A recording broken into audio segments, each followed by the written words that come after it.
विद्यार्थी मित्रांनो नमस्कार, कसे आहात? कसा चालू आहे अभ्यास? येत्या रविवारी 14 जूनला आपली गट ब ची पूर्व परीक्षा आहे आणि त्यानिमित्तानं आपण याच्या आधी भूगोलाचे 2023, 24 आणि 25चा जो गट ब चा पूर्व परीक्षेचा पेपर होता त्याचं सविस्तर अप्रोच बिल्डिंग आणि अनालिसिस आणि प्रेडिक्शन आपण घेतलेले, त्याला तुम्ही सर्वांनी अत्यंत चांगला प्रतिसाद दिलेला आहे आणि त्याच निमित्ताने आता शेवटच्या घटकातील अंतिम रिव्हिजनसाठी आपल्या सर्वांचा आवडतीचा विषय चालू घडामोडी, या चालू घडामोडीच्या निमित्तानं ज्या 200 महत्त्वाच्या फॅक्ट्स आहेत त्या 200 महत्त्वाच्या फॅक्टचं परीक्षेला जाता जाता या सदरांतर्गतची रिव्हिजन आपण या ठिकाणी बघणार आहोत। आता यामध्ये सगळ्या फॅक्ट्स कव्हर केल्यात का तर नाहीये, तुम्ही चालू घडामोडी वाचलेला आहे। चालू घडामोडी वाचल्यानंतर परीक्षेला जायच्या आधी ज्या काही महत्त्वाच्या फॅक्ट्स मला वाटतायत त्या फॅक्ट्स या ठिकाणी रिवाइज करायचा आपण प्रयत्न करणार आहोत। परीक्षेच्या आधी छानपैकी कानामध्ये हेडफोन टाकून हे लेक्चर तुम्ही साधारणतः बघू शकता, म्हणजे त्या फॅक्ट्स रिवाइज करायला तुम्हाला मदत होईल। तत्पूर्वी एक सूचना आहे, तुम्ही सर्व आम्हाला छानपैकी प्रेम देत आहात आणि आमचा उत्साह वाढवत असाल, याच निमित्तानं आपला जो ध्यास प्रबोधिनीचा यूट्यूब चॅनल आहे तो तुम्ही सबस्क्राईब करा। आपलं ध्यास प्रबोधिनी ॲप गुगल प्ले स्टोअरवरती अवेलेबल आहे, त्याला सुद्धा तुम्ही साधारणतः डाउनलोड करा आणि आपला टेलिग्राम चॅनल आहे प्रेमराज चव्हाण, त्याच्यावरती या सगळ्या विषयीची माहिती तुम्हाला साधारणतः मिळेल। आजच्या पहिल्या व्हिडिओमध्ये मी साधारणतः पहिल्या 75 फॅक्ट ज्या आहेत महत्त्वाच्या त्या रिव्हिजन आपण करणार आहोत। याच्यामध्ये राजकीय घडामोडी ज्या आहेत साधारणतः, त्यानंतर तुमच्या आर्थिक घडामोडी आणि त्यानंतर महत्त्वाचे अहवाल आणि निर्देशांक ह्या क्विकमध्ये आपण रिवाइज करण्याचा प्रयत्न करू आणि प्रत्येक फॅक्टच्या सोबत मी जसं लेक्चरला ऑफलाईन वर्गात घेत असतो तसं चालू घडामोडीच्या निमित्तानं जे जीएस आहे त्याचा सुद्धा जोड या ठिकाणी आपण देण्याचा प्रयत्न करूयात, म्हणजे जीएसच्या रिलेटेड एखादा प्रश्न करंट अफेअरचा आला तर तो सुद्धा आपल्याला इथं कव्हर करता येईल। सो बघूयात आपण क्विकमध्ये पहिल्या 75 फॅक्ट्स या पहिल्या व्हिडिओमध्ये। चलो, पहिली फॅक्ट आहे तुमची साधारणतः राजकीय घडामोडीमधली पहिली फॅक्ट आहे की संथाली भाषेमध्ये संविधानाच्या प्रतीचं तुमचं साधारणतः प्रकाशन करण्यात आलेलं आहे। आता तुम्हाला माहिती आहे साधारणतः संथाली भाषा ही भारतीय राज्यघटनेच्या 8व्या अनुसूचीतली भाषा आहे, अत्यंत महत्त्वाचं आहे। 8व्या अनुसूचीमध्ये आपण भारतीय भाषा दिलेल्या आहेत, त्याच्यामध्ये 22 भाषा आहेत। सुरुवातीला 14 भाषा होत्या, बरोबर ना?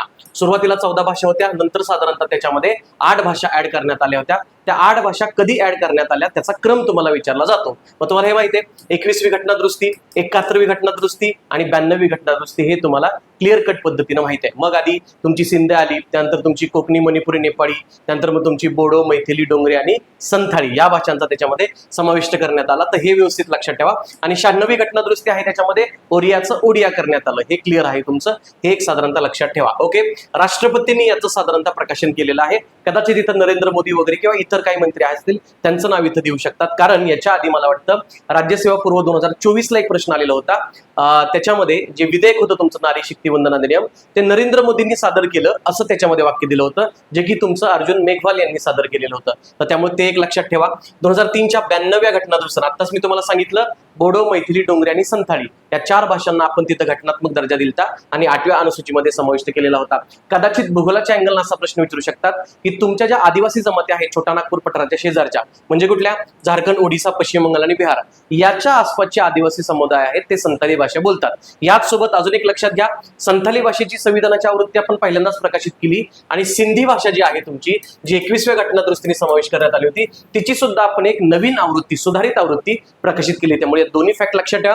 पॉलिटीच्या अँगलने इथं आपण साधारणतः 8वी अनुसूची लक्षात ठेवा। 12 ज्या अनुसूची आहेत तुमच्या त्याच्यावरती आता राज्यसेवेला प्रश्न आलेला होता, त्यामुळे ते आपल्याला व्यवस्थित लक्षात आलं पाहिजे। ओके, त्यानंतर दुसरी फॅक्ट आहे तुमची पेसा। आता बऱ्याच जणांना माहिती असेल, ज्यांचा चांगला अभ्यास आहे, तुमचा साधारणतः पंचायत राज जो तुमची घटना दुरुस्ती आहे तुमची, तर ते पंचायत राजची घटना दुरुस्ती आदिवासी क्षेत्रांना लागू करण्यासाठी तुमचा पेसा नावाचा ऍक्ट आहे, ते एक लक्षात ठेवायचं। आणि या पेसा क्षेत्राची अंमलबजावणीची परिषद विशाखापट्टणम, आंध्र प्रदेश या ठिकाणी झाली। राज्य पण महत्वाचे, तिथं कदाचित तमिळनाडू, तेलंगणा असं काहीतरी करून देतील, तर ते आपल्याला माहिती आहे साधारणतः। आणि मग आताच सांगितलं पेसा आदिवासी क्षेत्रांसाठी आहे, ही आदिवासी क्षेत्र तुमची कुठे येतात, 5व्या अनुसूचीमध्ये येतात। आताच आपण 8वी अनुसूची बघितली, तुमची अनुसूची 5वी, 6वी, 7वी आणि 8वी। तुम्हाला माहिती आहे 5व्या अनुसूचीमध्ये साधारणतः आदिवासी क्षेत्र येतात, त्याच्यामध्ये 10 राज्य आहेत आणि 6व्या याच्यामध्ये आपण पाठ केलेला आहे एटीएम, ज्याच्यामध्ये मनी नाही, याच्यामध्ये ATM2 येतं, आसाम, त्रिपुरा, मेघालय आणि मिझोराम, त्याच्यामध्ये मणिपूर येत नाही। आणि इथं 10 राज्य येतात 5व्या अनुसूचीमध्ये। 10 राज्यांमध्ये महाराष्ट्राचा समावेश आहे का, तर 100% महाराष्ट्राचा समावेश आहे, प्लस छोटा नागपूरचे शेजारचे राज्य आता आपण बघितलं त्यांचा सुद्धा समावेश आहे। आता तुमच्या 5व्या अनुसूचीच्या संदर्भात तुमचं कलम 244(1) आहे, तर ते एक आपण पॉलिटीमध्ये इथं व्यवस्थित बघू शकतो। अजून काय साधारणतः हा एक महत्वाचं आहे तुमचं, दिलीप सिंग भुरिया नावाची एक समिती होती साधारणतः, या समितीच्या शिफारशीवरून आपण इथं हा पेसा नावाचा कायदा जो आहे तो पेसा नावाचा कायदा लागू केलाय। हे एक तुमच्यासाठी अत्यंत महत्वाचं. आत्ताच सांगितलं की 10 राज्यांमध्ये हा कायदा लागू आहे, त्यामुळे हे सुद्धा अत्यंत महत्वाचं आहे, ते चुकायचं नाही. त्यानंतर तिसरी महत्वाची फॅक्ट आहे तुमचं 131वं घटना दुरुस्ती विधेयक आहे 2025. हे साधारणतः आपण मांडण्याचा प्रयत्न केलेला आहे. त्याच्यामध्ये काय केलेलं आहे, चंदीगड जो केंद्रशासित प्रदेश आहे त्याचा समावेश घटनेच्या कलम 240 मध्ये करायचा आहे. आता तुम्हाला एक माहिती आहे, मला वाटतं साधारणतः 2019-20 ला एक PYQ आलता, घटनेचं कलम 239 AA हे जे कलम आहे साधारणतः ते दिल्ली या केंद्रशासित प्रदेशाच्या संदर्भाने आहे. त्यामुळे 240 मध्ये कोण येणार, तुमची इतर जे केंद्रशासित प्रदेश आहेत. आणि 240च्या घटनेच्या कलमामध्ये ऑलरेडी काय समाविष्ट आहे, राष्ट्रपतींना इतर जे केंद्रशासित प्रदेश म्हणजे कुठले, साधारणतः अंदमान निकोबार, लक्षद्वीप, दादरा नगर हवेली, दमन दीव आणि पुदुच्चेरी यांच्या संदर्भाने काही कायदे करण्याचा अधिकार राष्ट्रपतींना आहे. तसाच कायदे करण्याचा अधिकार आता जर 240 मध्ये चंदीगडचा समाविष्ट केला तर त्याला राष्ट्रपतींचा अधिकार तिथं लागू होईल. या संदर्भाने कलम आहे, घटनेची ही कलम आणि याचा पॉलिटिशी संदर्भ आहे, याच्यावरती हमखास प्रश्न विचारला जातो. तर ते एक लक्षात ठेवा. हे वाक्य आहे 240 कलमामध्ये, राष्ट्रपतींना हे जे केंद्रशासित प्रदेश आहेत कुठले, हे खालचे 4 आणि हा चंदीगड यांच्या शांतता, प्रगती आणि सुशासनासाठी थेट नियम बनवण्याचे अधिकार या ठिकाणी प्राप्त होणार आहेत. त्यामुळे ही एक फॅक्ट तुमची अत्यंत लक्षात ठेवायची आहे. पुढची फॅक्ट साधारणतः उत्तराखंड राज्य. आता एक लक्षात ठेवायचं, आयोगाचा एक ट्रेंड होता 2020च्या आधी की राज्यांच्या निर्मितीचा क्रम विचारायचे. राज्यांच्या निर्मितीच्या क्रम मध्ये तुमचं साधारणतः ते असं विचारायचे, रिसेंटली जी राज्य आहेत, आता तेलंगणा तुमचं 2014 ला झालं ते ठीक आहे, त्याच्या आधीची 3 राज्य एकाच वर्षी म्हणजे 2000 साली आणि नोव्हेंबर महिन्यामध्ये सलग 3 राज्य तुमची झाली होती साधारणतः. तर ते एक लक्षात ठेवायचं तुमचं. त्याच्यामध्ये पहिलं होतं तुमचं छत्तीसगड, नंतर तुमचं उत्तराखंड, नंतर तुमचं झारखंड. हे तिन्ही पण तुमचे साधारणतः हा 1 नोव्हेंबरला झाला, हा 9 नोव्हेंबरला झाला आणि हा तुमचा 15 नोव्हेंबरला. हे तिन्ही पण तुमचं 2000 सालामध्ये झालं. या राज्यांच्या निर्मितीचा क्रम ते विचारतात आणि याच तिन्ही पण राज्यांना आता 25 वर्ष झालेले आहेत. उत्तराखंडच्या संदर्भानं फॅक्ट आली म्हणून आपण ती फॅक्ट इथं घेतलेली आहे फक्त, बाकी त्या गोष्टी तुम्हाला लक्षात ठेवायच्या आहेत. ओके, राज्यांच्या निर्मितीच्या क्रमवरती जर प्रश्न आला तुम्हाला पॉलिटीमध्ये किंवा साधारणतः भूगोलामध्ये सुद्धा येऊ शकतो हा प्रश्न, तर तो तुम्हाला व्यवस्थित पद्धतीनं जमायला पाहिजे. क्लिअर आहे सगळ्यांना? ओके, त्यानंतर साधारणतः पुढची फॅक्ट आपण बघूयात. हा हे महत्वाचं, कर्नाटक विधानसभेच्या संदर्भानं काही महत्वाच्या फॅक्ट्स तुम्हाला चालू घडामोडीमध्ये बघायला मिळतील. पहिली फॅक्ट आहे तुम्हाला, द्वेषपूर्ण भाषणांना फौजदारी गुन्हा ठरवणारं भारतातलं पहिलं राज्य. हेट स्पीच नाव तुम्ही ऐकलं असेल काहीतरी साधारणतः. आता एक ट्रेंड निघालाय बघा, काहीतरी बोलायला गेलं की तुमच्या अभिव्यक्ती स्वातंत्र्याला दाबलं जातं आणि हेट स्पीचच्या नावाखाली त्याला अटक केली जाते. तर आता हेट स्पीचच्या संदर्भानं तुम्हाला फौजदारी गुन्हा ठरवणारं पहिलं राज्य ठरलेलं आहे. याच्यामध्ये मग 7 वर्ष कारावास 1 लाख दंड इतकं महत्वाचं नाही, पण कुठल्या राज्यानं केलं तर ते कर्नाटक आहे. हे तुम्हाला इथं लक्षात ठेवायचं आहे. आणि दुसरी, सामाजिक बहिष्कार विधेयक, अत्यंत महत्वाचं. आपण बघा घटनेचे कलम तुमचे साधारणतः 17 आहे, त्यानंतर तुमचा 23-24 हे कलम तुम्ही पाठ केलेले असतात. त्याच्यामध्ये तुमचं साधारणतः हे सामाजिक बहिष्कार जे आहे, हे सामाजिक बहिष्काराला फौजदारी गुन्हा ठरवणारं कर्नाटक दुसरं राज्य बनले. पहिलं नाहीये, दुसरं आहे असं एखादं वाक्य येऊ शकतं. पहिलं राज्य मात्र तिथं महाराष्ट्र आहे. अशा एक 2 फॅक्ट्स तुम्हाला इथं पाठ करायच्या. इव्हन कर्नाटक विधानसभेनं अजून एक विधेयक मंजूर केलेले आहे, त्याच्यामध्ये स्थानिक स्वराज्य संस्था ज्या आहेत त्यांच्या निवडणुका बॅलेट पेपरवरती घ्याव्यात असं त्यांचं, मला वाटतं स्थानिक स्वराज्य सुराज्य विधेयक असं काहीतरी विधेयक आहे त्यांचं. त्याच्यामध्ये स्थानिक स्वराज्य संस्थांच्या निवडणुका बॅलेट पेपरवरती घ्याव्यात. आता तुम्हाला हे माहिती आहे, घटनेच्या कलम 243 के आणि ZA यानुसार तुमच्या साधारणतः 73-74व्या घटना दुरुस्तीच्या अंतर्गत येणाऱ्या पंचायती आणि नगर पालिकांच्या निवडणुका या राज्य निवडणूक आयोगाद्वारे कंडक्ट केल्या जातात आणि ते तिथं राज्य सरकार त्या संदर्भात कायदा करू शकतं. तर ते आपल्याला इथं व्यवस्थित लक्षात ठेवायचं. त्यानंतर साधारणतः राजस्थानच्या संदर्भाने काय केलंय, मतदार याद्यांचं डिजिटायझेशन केलेलं आहे. बरोबर ना, म्हणजे 100% जेवढे मतदार आहेत त्या राज्यातले त्या सगळ्यांच्या याद्यांचं डिजिटायझेशन, डिजिटल स्वरूपामध्ये ते याद्या आलेले आहेत. तर ते एक फॅक्ट तुम्हाला राजस्थानच्या अँगलने इथं लक्षात ठेवायचे आहे. 1 लाइनर फॅक्ट्स आहेत, कंबाईनला असे प्रश्न यायचे चान्सेस जराशे जास्त असतात. ओके, त्यानंतर अजून एक फॅक्ट आहे तुमची, सगळ्या राज्यांचे जे राज्य लोकसेवा आयोग आहेत, जसं आपलं MPSC आहे, त्या राज्य लोकसेवा आयोगांची परिषद ही हैदराबाद या ठिकाणी भरली, असा 1 लाइनर प्रश्न येऊ शकतो. दुसरा प्रश्न किंवा 2 लाइनर प्रश्न आला त्याच्यामध्ये, तर याचं उद्घाटन नरेंद्र मोदींच्या हस्ते केलं असं काहीतरी प्रश्न येऊ शकतो. तर याचं उद्घाटन द्रौपदी मुर्मू यांच्या हस्ते केलं गेलेलं आहे. ते लक्षात ठेवा. आयोजक राज्य कुठले तुमचं इथं तेलंगणा आहे. आणि पॉलिटीमध्ये प्रश्न विचारला, हमखास प्रश्न विचारतात राज्य लोकसेवा आयोग आणि केंद्रीय लोकसेवा आयोगामध्ये. हे घटनेच्या भाग 14 मध्ये कलम 315 ते 323 याच्या दोन्ही पण येतात. म्हणजे तुमचे स्टेट पब्लिक सर्व्हिस कमिशन्स आणि central public service commissions plus तुमचे जॉईंट पब्लिक सर्व्हिस कमिशन्स हे सगळं तुमच्या भाग 14 मध्येच येतं. आणि हे एक फॅक्ट लक्षात ठेवायची, साधारणतः 1935च्या कायद्याच्या आधी, म्हणजे तुम्ही जे इतिहासात करता किंवा पॉलिटीमध्ये करता तिथं 1926च्या ली कमिशनच्या शिफारसीवरनं आपल्याकडे एक केंद्रीय लोकसेवा आयोग आलता, central federal public service commission किंवा सेंट्रल पब्लिक सर्व्हिस कमिशन आपण म्हणतो. तर ते एक साधारणतः इथं आपल्याला लक्षात ठेवायचं आहे. क्लिअर? याच्यावरती प्रश्न येतात. मग पॉलिटीमध्ये तुम्हाला याच्यावरती त्याचा अध्यक्ष, त्याची पात्रता, मग त्यांनी साधारणतः 10 वर्ष सरकारी नोकरी केली असली पाहिजे का नाही, त्यानंतर त्याची रचना, याच्यावरती कंपल्सरी प्रश्न विचारतात. त्यांची नेमणूक कोण करतं, त्यांना काढतं कोण, याच्यावरती कंपल्सरी प्रश्न आहेत. दोन्ही व्यवस्थित करून ठेवा पॉलिटीमधले. ओके. त्यानंतर पुढे साधारणतः पंजाब जसं आपण कर्नाटकच्या फॅक्ट्स बघितलं तशा पंजाबच्या फॅक्ट्स आहेत. पंजाबमध्ये जलद गती कोर्ट रूम आपण केलेला आहे. आता एक लक्षात ठेवायचं, कारण मला वाटतं मागच्या वर्षीच्या कंबाईनला की राज्यसेवेला प्रश्न असा आलता की सर्वाधिक अनुसूचित जमातींचं प्रमाण, हे लक्षात ठेवायचं. मागच्या राज्यसेवेलाच प्रश्न होता. सर्वाधिक एसटींचं प्रमाण म्हणतोय मी, एसटींचं प्रमाण घ्यायला गेला तर ते तुमचं लक्षद्वीप मध्ये आहे, हे आपल्याला लक्षात ठेवायचं आहे. आणि जर मी साधारणतः एससींचं प्रमाण किंवा लोकसंख्या बघायला गेलं तर ती तुमची पंजाबमध्ये आहे, हे लक्षात ठेवायचं. का? कारण शीख समुदाय जो आहे तुमचा, हा शीख समुदाय तुमचा एससी या कॅटेगरी अंतर्गत आणला जातो. आणि म्हणूनच एससीसाठी काय वेगळा, अनुसूचित जाती आयोगाअंतर्गत जलद गती सुनावण्यासाठी स्वतंत्र कोर्टरूम असणारं पहिलं राज्य कुठलं झालंय तुमचं? पंजाब. आणि पंजाबच्या अँगलनं अजून एक फॅक्ट तुम्ही करंटमध्ये पाठ करायची आहे, ती म्हणजे स्वतःचं सर्च इंजिन सुरू करणारी पंजाब विधानसभा ही भारतातली पहिली विधानसभा ठरलेली आहे. आता हे असं का? स्वतःचं सर्च इंजिन म्हणजे काय? गुगल वगैरे आपण पाठ करतो ना, गुगल क्रोम तुम्ही पाठ करता, हे म्हणजे सर्च इंजिन आहे, स्वतःचं सर्च इंजिन आहे. असं करणारी पंजाब विधानसभा देशातली पहिली विधानसभा ठरलेली आहे. क्लिअर आहे सगळ्यांना? त्यानंतर पुढची फॅक्ट बघू आपण आता. आसामच्या संदर्भानं आत्ताच मला वाटतं 31 मे 2026 ला राज्यसभेच्या पेपरमध्ये काय प्रश्न आलता? स्वतःचा 8वा वेतन आयोग स्थापन करणार राज्य. मग त्या संदर्भानं अजून एक फॅक्ट बघूयात आपण. हा प्रश्न तुम्हाला ऑलरेडी आलेला आहे. 8वा वेतन आयोग स्थापन करणारं पहिलं राज्य देशातलं आसाम ठरलेलं आहे. दुसरं, बहुपत्नीत्व या प्रथेवरती बंदी घालणारं सुद्धा आसाम हे राज्य ठरलेलं आहे पहिलं. हे एक आपल्याला व्यवस्थित लक्षात ठेवायचं आहे. क्लिअर आहे सगळा? हेमंत बिस्वा शर्मा आय थिंक तिथले मुख्यमंत्री आहेत, तर त्या अँगलनं तुम्हाला तिथं प्रश्न येऊ शकतो. आसाम, तर ते व्यवस्थित लक्षात ठेवायचं आहे. त्यानंतर आंध्र प्रदेश वन लाईनरसाठी अत्यंत महत्वाचं आहे. काय केलं माहितीये का आंध्र प्रदेशनं? आंध्र प्रदेशच्या विधानसभेमध्ये एआयच्या माध्यमातून फेशियल रेकग्निशन केलेलं आहे बघा. कशाचं? जे आमदार वगैरे आहे जे विधानसभेमध्ये येतात त्यांची हजेरी, तर त्या संदर्भाने ते केलेलं आहे. अशी आधुनिक प्रणाली सुरू करणारी आंध्र प्रदेश विधानसभा पहिली विधानसभा ठरलेली आहे, हे व्यवस्थित लक्षात ठेवायचंय. कुठली विधानसभा आहे? आंध्र प्रदेश. गडबड करायची नाही बरं का. मग अशी आपण पंजाब विधानसभा बघितलं, स्वतःचं सर्च इंजिन सुरू करणारी पहिली विधानसभा. त्यामुळे या फॅक्ट्स अत्यंत महत्वाच्या आहेत, त्या चुकायचं नाही. नंतर पुढचं साधारण, हे आता एकदम सोपं आहे, असा प्रश्न नाही येऊ शकत केरळचं नाव केरळम केले, पण हा प्रश्न पॉलिटीमध्ये 100% येऊ शकतो की हे कुठल्या कलमाच्या अंतर्गत केला जातं. क्लिअर आहे सगळ्यांना?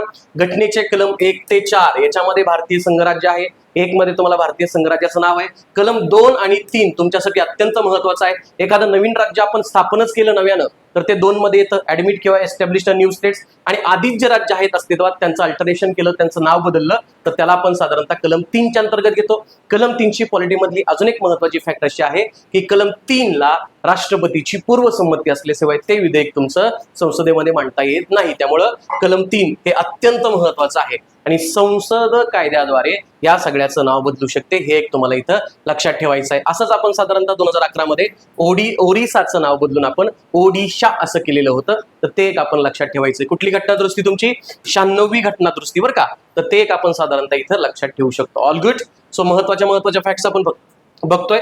आता थोडंसं स्पीड माझं जास्त वाटत असेल, ऑब्व्हियसली परीक्षेला जाता हे सविस्तर बॅच नाहीये. सविस्तर चालू घडामोडीची बॅच आपल्या ध्यास प्रबोधिनी ऍपवरती अवेलेबल आहे, ज्याच्यामध्ये आपण संपूर्ण वर्षभराच्या घडामोडी तिथं सविस्तर पद्धतीनं अशाच एआयच्या माध्यमातून मस्त इमेजेस वगैरे क्लिअर करून घेत आहोत. त्यामुळे त्या बॅचला तुम्ही सुद्धा जॉईन करू शकता. आत्ता तत्पुरता आपण 14 जूनच्या परीक्षेसाठी महत्वाच्या फॅक्ट्स बघतोय. त्यानंतर आता पुढचं नेवा ऍप्लिकेशन. मला वाटतं की हा प्रश्न तुमच्यासाठी अत्यंत महत्वाचा आहे. हे नेवा म्हणजे काय असतं? नॅशनल ई विधान ऍप्लिकेशन नावाचं ऍप्लिकेशन आहे, ज्याच्यामध्ये तुमच्या राज्यांच्या विधानसभांचा कारभार जो आहे हा विधानसभांचा कारभार पेपरलेस पद्धतीनं करता येतो. तर इथं 2-3 फॅक्ट्स मी एकदम केल्यात. आता नुकतीच बिहार विधानसभेनं नेवा ऍप्लिकेशनचं उद्घाटन करण्यात आलं, पण ही काय पहिली विधानसभा वगैरे नाही. पहिली विधानसभा विचारलं तर ती महत्वाचं आहे नागालँड. म्हणजे नागालँड विधानसभा भारतातली पहिली नेवा ऍप्लिकेशन असणारी विधानसभा ठरली होती, किंवा त्याला आपण म्हणू पहिली पेपरलेस विधानसभा. पहिली पेपरलेस विधान परिषद विचारलं तर ती मात्र बिहार आहे. 2000 मला वाटतं 21 मध्ये त्यांनी विधान परिषदेनं नेवा ऍप्लिकेशन केलं होतं. आता यातनं काय टिकटिक वाजते डोक्यात? यातनं एक कळतं की कुठल्या कुठल्या राज्यांमध्ये विधान परिषद आहे, बरोबर ना. आता नुकत्याच महाराष्ट्रामध्ये विधान परिषदेच्या स्थानिक स्वराज्य संस्थांच्या निवडणुका लागलेल्या, त्यामुळे कुठल्या राज्यांमध्ये विधान परिषद आहे, कुठल्या राज्यांमध्ये विधान परिषदांची सदस्य संख्या किती आहे. म्हणजे युपीला गेला तर तुमची 100 आहे, बिहारला गेला आणि मला वाटतं कर्नाटकला गेला तर सेम आहे 75. नंतर महाराष्ट्रामध्ये तुम्ही आला तर ती 78 आहे. आंध्र प्रदेश आणि तेलंगणाची किती हे बघून ठेवायचं, म्हणजे तुमचे प्रश्न सुटतील, बरोबर ना. मागच्या 2 वर्षापूर्वी आयोगाने गट बलाच प्रश्न विचारला होता, पंजाबमध्ये विधान परिषद प्रस्तावित होती का नव्हती इतक्या डिटेलमध्ये ते प्रश्न विचारतात. क्लिअर आहे सगळ्यांना? बाकी आपलं क्लिअर आहे. All good. पटकन रिव्हिज करायच्या फॅक्ट्स. तुम्ही छान अभ्यास केलेला आहे. त्यानंतर पुढे साधारणतः पेन्नियार नावाची एक नदी आहे. पेन्नेयार अशी नदी आहे ती, आणि पेन्नियार नावाची नदी ही तुमची तमिळनाडूमध्ये आहे. तमिळनाडू आणि कर्नाटक यांच्या दरम्यान त्याच्यावरनं वाद चाललेला आहे. मला ही फॅक्ट महत्वाची नाही, कदाचित हा प्रश्न पण येऊ शकतो, किंवा याच्यापेक्षा सर्वात महत्वाचा प्रश्न पॉलिटीमध्ये आहे. पॉलिटीमध्ये कलम 262 काय आहे जनता? कलम 262 नुसार संसद किंवा साधारणतः एखादा नदी जलविवाद असेल तर त्या संदर्भाने आपण राज्यांमध्ये लवाद स्थापन करू शकतो, आंतरराज्य जलविवाद. यासाठीच हे कलम तुमचं 262 आहे. मग 262 आलं बघा, दिले आंतरराज्य नदी वाटप साठी. मग कलम 263 काय हो? कलम 263 तुमचं इंटरस्टेट काउन्सिलसाठीच आहे, बरोबर आहे ना? तर आत्ताच मला वाटतं 31 मेला त्याच्यावरती प्रश्न आलेला होता. अशा पद्धतीने पटकन करंटला तुमच्या जीएसची जोड दिली तर तुमचे करंटचे तर प्रश्न बरोबर येतातच, सोबतच तुमचे जीएस मधल्या महत्वाच्या गोष्टी. मी ज्यावेळेला ऑफलाईन लेक्चर्स घेतो ना त्यावेळेला इतकं डिटेलमध्ये जातं. म्हणजे माझं साधारणतः एका तासामध्ये किंवा 2 तासामध्ये फक्त 20 ते 25 पानच कव्हर होतात किंवा स्लाइड्स कव्हर होतात. त्याचं कारण आपण प्रत्येक फॅक्ट जीएसला पडताळून बघत असतो. क्लिअर आहे? सो या अँगलनं आपल्याला लक्षात ठेवायचं आहे. त्यानंतर पुढे साधारणतः आता हे महत्वाचं आहे, मासिक पाळीचा अधिकार हा इथं कलम 21 अंतर्गत आहे. सर्वोच्च न्यायालयानं आता नुकताच एक निकाल दिलाय की कलम 21 काय आहे? Life to personal life and liberty, बरोबर ना? याच्या अंतर्गत तुमचा मासिक पाळीचा अधिकार स्त्रियांना आहे असं सर्वोच्च न्यायालयानं मान्य केलं. ऑब्व्हियसली ते मान्य केलंच पाहिजे, कारण तो स्त्रियांचा मूलभूत अधिकार असला पाहिजे. मग या संदर्भात अजून एक फॅक्ट काय साधारणतः? तर ही फॅक्ट आहे, सिक्कीमचं जे उच्च न्यायालय आहे तुमचं, या सिक्कीमच्या उच्च न्यायालयानं तिथं जे महिला कर्मचारी आहेत त्यांच्यासाठी मासिक पाळीची रजा मंजूर केलेली आहे, आणि अशी रजा मंजूर करणारं सिक्कीम उच्च न्यायालय हे भारतातलं पहिलं न्यायालय ठरलंय, उच्च न्यायालय. क्लिअर आहे सगळ्यांना? तर या अँगलनं आपल्या इथं लक्षात ठेवायचं. इव्हन या कलम 21 अंतर्गत तुमच्या झोपेचा अधिकार सुद्धा बरं का, राईट टू स्लीप. म्हणजे एखादा झोपेतून उठवत असेल तर त्याला म्हणायचं बाई कलम 21 अंतर्गत मला झोपेचा अधिकार आहे, साधारणतः हे लक्षात ठेवायचं. ओके, इथं पर्यावरणाचा अधिकार आहे, जगण्याचा अधिकार आहे, बरोबर ना? या 21ला अजून एक शब्द आहे, याला म्हणतात the most pregnant article of the constitution. असं का म्हटलं जातं बरं? म्हणजे डिस्ट्रिक्टचा अभ्यास करतात त्यांना माहित असेल, मोस्ट प्रेग्नंट आर्टिकल मध्ये सतत याच्यामध्ये ऍडिशन होत असते. सुरुवातीला घटना लिहिली गेली त्यावेळेला त्याच्यामध्ये 8 ते 10 गोष्टी होत्या. आता बघायला गेलं त्याच्यामध्ये 25 ते 26 गोष्टींचा समावेश वेळोवेळी सर्वोच्च न्यायालयाने केलेला आहे, ही तर आपण लक्षात ठेवू शकतो. त्यानंतर पुढची फॅक्ट आहे तुमची साधारणतः कल्पेट्टा. काय केले बघा, हे कल्पेट्टा या ठिकाणी देशातलं पहिलं पेपरलेस न्यायालय स्थापन केले आपण. आता हे काय उच्च न्यायालय नसणार आहे, हे साधारणतः जिल्हा कोर्ट वगैरे किंवा स्थानिक कोर्ट असणार आहे. याच्यामध्ये आपण वायनाड जिल्हा केरळमध्ये असणार. वायनाड काय? वायनाड हा राहुल गांधींचा मतदारसंघ आहे. हे अँगलने लक्षात ठेवायचं तुम्हाला. आत्ताच केरळमध्ये काँग्रेसचं सरकार आलेलं आहे, बरोबर आहे ना? म्हणजे मला वाटतं पिनराई विजयन यांचं सरकार गेलं लेफ्ट फ्रंटचं, आणि काँग्रेसचं सरकार तिथं संपूर्ण बहुमतात आलेलं आहे. आणि वायनाड हा राहुल गांधींचा मतदारसंघ आहे. तिथं कल्पेट्टा नावाचं जे न्यायालय आहे ते भारतातलं पहिलं पेपरलेस न्यायालय ठरलेलं आहे, अत्यंत महत्वाचं. आता मगापासून आपण बघतोय की केरळ केरळ केरळ सगळीकडे येतं. एक अप्रोच किंवा ट्रिक सांगतो, असं काहीतरी ऍडव्हान्स असेल, देशातली पहिली AI शिक्षिका, स्वतःचा OTT प्लॅटफॉर्म असणार राज्य, नंतर पहिलं काहीतरी साधारणतः ऍडव्हान्स काहीतरी केलंय, वृद्धांसाठीचं नवीन विधेयक वगैरे मांडणारं राज्य, असं जे काय असणार आहे ते केरळ असणार आहे. क्लिअर आहे? ऍडव्हान्समेंट जी कुठली असणार आहे, कारण केरळ ऑब्व्हियसली शिकलेले लोक आहेत, साऊथमध्ये लिटरसीचं पर्सेंटेज जास्त आहे, त्यातल्या त्यात केरळ 2011 नुसार आपल्याकडे सर्वोच्च साक्षर राज्य आहे, त्यामुळे इथे या गोष्टी लागू असणार आहेत, हे लक्षात ठेवायचं आहे. त्यानंतर आता 1 ते 31 घटना दुरुस्ती विधेयक. आता एक लक्षात ठेवायचं, मागाचं होतं ते चंदीगडचं होतं, बरोबर ना? आता नंतर दुसरं एक 131 घटना दुरुस्ती विधेयक मांडलं होतं, आणि याच्यामध्ये 2चं कॉम्बिनेशन केलं होतं. एक जे नारी शक्ती वंदन अधिनियम आपण आणला होता ना, 128 विधेयक होतं ते नारी शक्ती वंदन अधिनियम, प्लस तुम्हाला डेलिमिनेशन जे ऍक्ट आहे, डेलिमिनेशन आपण म्हणतो, म्हणजे काय असतं साधारणतः मतदारसंघाची पुनर्रचना. तर या 2 गोष्टी इथे एकत्र गेल्या गेल्या, आणि याच्यावरनं मला वाटतं मार्च आणि एप्रिल महिन्यामध्ये संसदेच्या अधिवेशनामध्ये प्रचंड गदारोळ झाला. काय केलं होतं त्यांनी माहितीये का?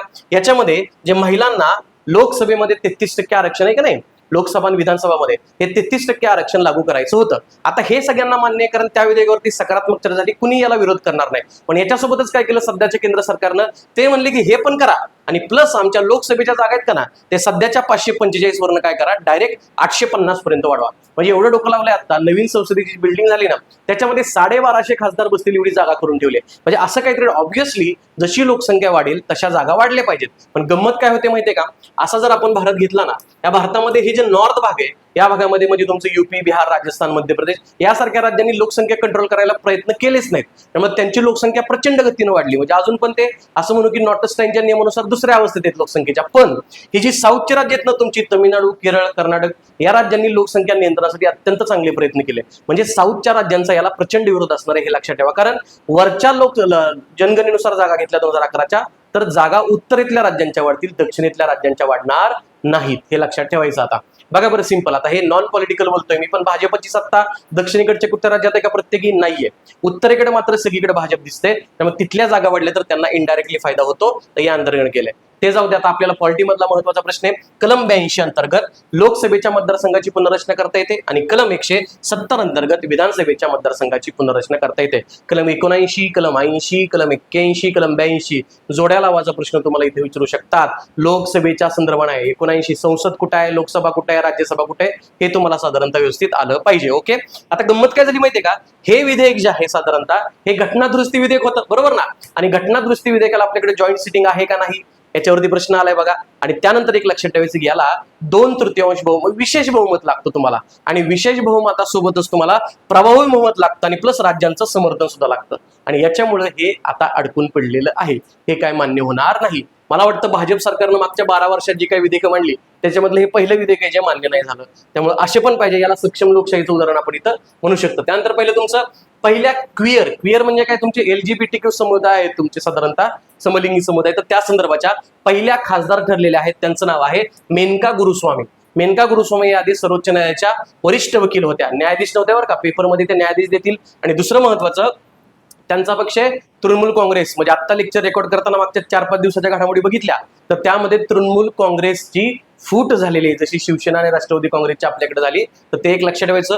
तृणमूल काँग्रेसच्या अँगलने एक लक्षात ठेवा, 1998ला त्याची स्थापना झाली. मला वाटतं तृणमूल 2 पाणी असं त्यांचं चिन्ह आहे. हे का आपण लक्षात ठेवायचं. असे प्रश्न येत नाहीत, पण अचानकच आयोग टाकतं की मग कम्युनिस्ट पार्टी ऑफ इंडियाची स्थापना कधी झाली, असा प्रश्न तुम्हाला कंबाईनला पाहायला मिळतो कधीतरी. त्यामुळे त्या अँगलने एक लक्षात ठेवा. ओके. भारतीय संसदीय इतिहासातल्या त्या पहिल्या LGBTQ खासदार ठरल्यात. असेच खासदार आपल्याला नेपाळमधल्या पण बघायचे आहेत, कारण तिथं पण तशी एक फॅक्ट घडलेली आहे. त्यानंतर पुढे साधारणतः गुजरात. आता हे अत्यंत महत्वाचं. भारतीय घटनेचं कलम 44 कुठे येतो? 44 तुमचं DPSP मध्ये, बरोबर ना? म्हणजे मूलभूत हक्कांमध्ये येत आहे का नाही, हे लागू करायचं तत्व आहे. आणि एक एक राज्य त्याच्यामध्ये आता पुढाकार गेले. सगळ्यात पहिल्यांदा तुमचं उत्तराखंड जे आहे, त्या उत्तराखंडनं समान नागरी कायदा लागू करणारं विधेयक तुमचं मान्य केलेलं आहे. त्याच्यानंतर तुमच्या गुजरात विधानसभेनं सुद्धा असं विधेयक पारित केलेलं आहे. आता यासाठी एक समिती स्थापन केली, ती दोन्ही राज्यांची, आणि दोन्ही राज्यांच्या समितीच्या अध्यक्षा होत्या रंजना प्रकाश देसाई. याच्यावरती प्रश्न येईल. रंजना प्रकाश देसाईंवरती प्रश्न मला अत्यंत अपेक्षित आहे या परीक्षेला. कारण काय, रंजना प्रकाश देसाई उत्तराखंड आणि गुजरात या दोन्ही राज्यांच्या तुमच्या समान नागरी कायद्याच्या समितीच्या अध्यक्ष, प्लस देशाचा जो 8वा वेतन आयोग आहे ना देशाचा, त्या 8व्या वेतन आयोगाच्या अध्यक्ष पण कोण आहेत माहितीये का? रंजना प्रकाश देसाई. पुन्हा जम्मू काश्मीर आणि लडाख हे जेव्हा वेगळं झालं तेव्हा त्याचा जो परिसीमन आयोग होता, त्या परिसीमन आयोगाच्या अध्यक्ष पण रंजना प्रकाश देसाईच होत्या. त्यामुळं हे अत्यंत महत्वाचं आहे, ते लक्षात ठेवा. बघा इथं दिले 8व्या वेतन आयोगाच्या अध्यक्षा. आणि गुजरात हे पहिलं नाही दुसरे. आणि अजून एक फॅक्ट येते की गोवा. अरे गोव्याकडं आधीच पोर्तुगीजांचं सरकार होतं, त्यावेळेला स्वातंत्र्याच्या आधीच समान नागरिक कायदा लागू होता. त्यामुळं स्वातंत्र्यानंतर लागू करणारं विचारलं तर त्याचं उत्तराखंड असं उत्तर येईल. ते क्लिअर आहे? तर त्या अँगलनं आपलं इथं लक्षात ठेवायचं. पुढची फॅक्ट, महाराष्ट्राचे नवीन राज्यपाल ठरलेत. का घेतलं हे फॅक्ट? 2023चा राज्यसभेचा पेपर काढून बघा. त्याच्यामध्ये मला वाटतं यांच्यावरती प्रश्न आलेला होता तुमचे भगतसिंग कोश्यारी, त्या अँगलला लक्षात ठेवा. त्याच्यानंतर राधाकृष्ण, तर त्यांच्यावरती प्रश्न विचारला होता त्यांनी, म्हणून घ्यायचं. जिष्णुदेव वर्मा हे आपले नवीन राज्यपाल झालेले, 10 मार्च 2026ला त्यांची नेमणूक झालेली आहे. ओके. आता यांच्याविषयी 2-3 फॅक्ट अशा की ते त्रिपुराचे माजी उपमुख्यमंत्री होते. त्रिपुराच्या माणिक्य राजघराण्याचे ते सदस्य होते. आणि याआधी त्यांनी तेलंगणाचे राज्यपाल म्हणून सुद्धा काम पाहिलेलं आहे. तुम्ही त्यांचा फोटो बघितला असेल, एकदम गोरे गोमटे, एकदम हँडसम दिसतात त्या या वयात सुद्धा. त्यामुळे ते राजघराण्याचे सदस्य होते. त्याच्यावरून आपल्याला इथं लक्षात ठेवता येतं. फोटो घेतला होता पण मी तो करप्ट झालेला आहे. त्यानंतर साधारणतः हे एक लक्षात ठेवा, भारताचे 53वे सरन्यायाधीश. कारण याच्यावरती मला वाटतं तुम्हाला आधी याच्या आधीचे होते जे 52वे आपले, तर त्यांनी भूषण गवई यांच्यावरती प्रश्न विचारलेला होता तुम्हाला. तर न्यायाधीश सूर्यकांत भारताचे 53वे सरन्यायाधीश झालेले आहेत. याच्या आधी ते हिमाचल प्रदेश उच्च न्यायालयाचे मुख्य न्यायाधीश होते. 2019 मध्ये त्यांची सर्वोच्च न्यायालयाचे न्यायाधीश म्हणून, म्हणजे मला वाटतं 19लाच तुमच्या भूषण गवईंची सुद्धा सर्वोच्च न्यायालयामध्ये न्यायाधीश म्हणून नेमणूक करण्यात आली होती. 2024च्या राज्यसभेला हा प्रश्न विचारला गेलेला होता. कुणावरती? भूषण गवईंवरती. त्यामुळे ते एक लक्षात ठेवायचंय. ओके.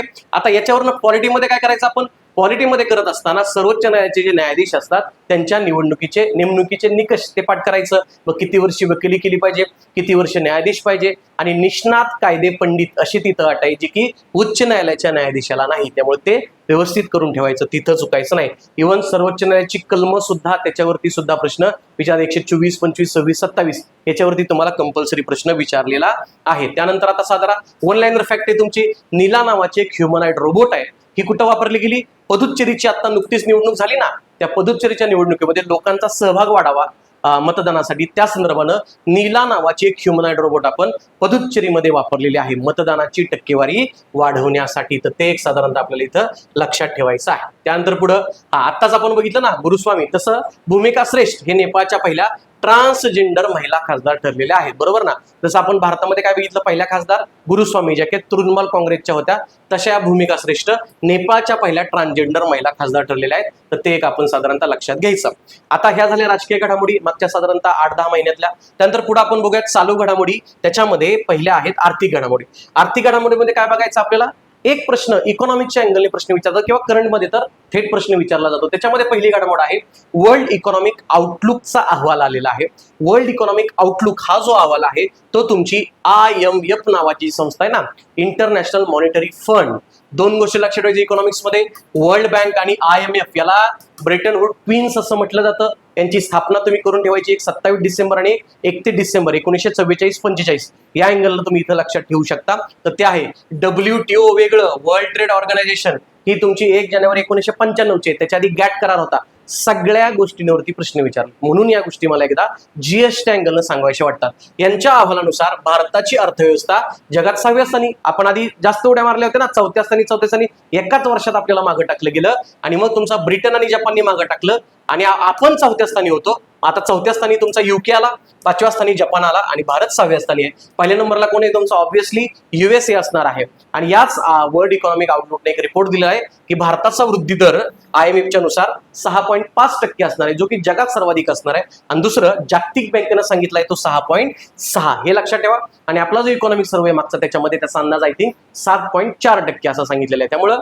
हे आकडे लक्षात तर ठेवायचे. सोबतच काय करायचं की भारताचा विकास दर जगामध्ये सर्वात जास्त राहणार आहे, ही एक आपल्यासाठी अत्यंत महत्वाची गोष्ट आहे. क्लिअर आहे. त्यानंतर दुसरा, भारताचा सर्वात मोठी व्यापारी भागीदार. आता आतापर्यंत आपण अमेरिका पाठ करायचो, म्हणजे साधारणतः 2021 ते 25 या वर्षांमध्ये पाठ केलं तर सलग 4 वर्ष तुमचा अमेरिका सर्वात मोठा भागीदार होता. पण या वर्षी चेंज झालेला आहे आणि चीन आपल्याकडे व्यापारी भागीदारामध्ये सर्वात मोठा झालाय. आता व्यापारी भागीदार म्हणजे काय?